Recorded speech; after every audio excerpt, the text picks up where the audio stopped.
Before fairy tales were tucked into bedtime books and read beneath soft lamplight, they were shared aloud by shepherds, travelers, and families gathered close to the fire.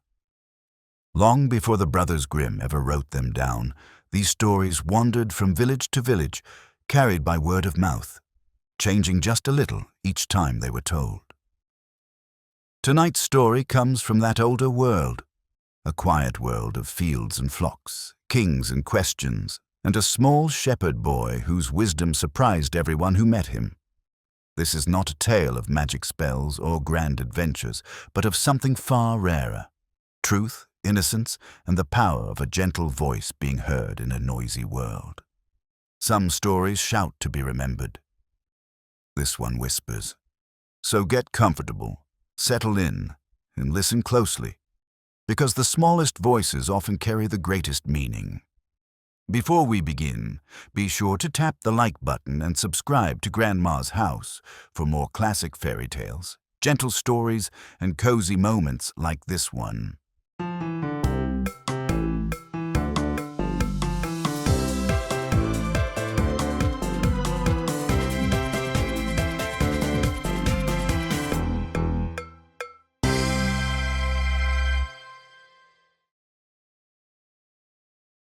Now, let me tell you the story of the Little Shepherd Boy by the Brothers Grimm.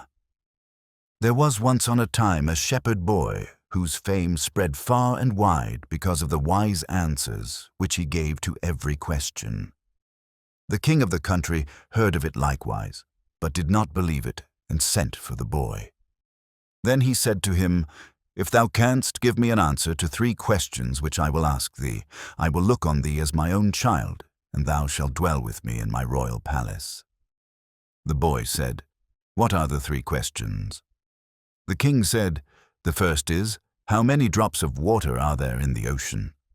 The shepherd boy answered, "Lord King, if you will have all the rivers on earth dammed up so that not a single drop runs from them into the sea until I have counted it, I will tell you how many drops there are in the sea." The king said, "The next question is, how many stars are there in the sky?" The shepherd boy said, "Give me a great sheet of white paper." And then he made so many fine points on it with a pen that they could scarcely be seen, and it was all but impossible to count them. Anyone who looked at them would have lost his sight. Then he said, "There are as many stars in the sky as there are points on the paper. Just count them." But no one was able to do it. The king said, "The third question is, how many seconds of time are there in eternity?" Then said the shepherd boy, "In Lower Pomerania is the Diamond Mountain, which is 2.5 miles high, 2.5 miles wide, and 2.5 miles in depth. Every 100 years a little bird comes and sharpens its beak on it, and when the whole mountain is worn away by this, then the first second of eternity will be over." The king said, "Thou hast answered the 3 questions like a wise man, and shalt henceforth dwell with me in my royal palace, and I will regard thee as my own child." Some stories stay with us not because they are long, but because they are honest. The little shepherd boy reminds us that wisdom does not always come from age or power, but from sincerity, memory, and the courage to speak the truth, even when it brings tears.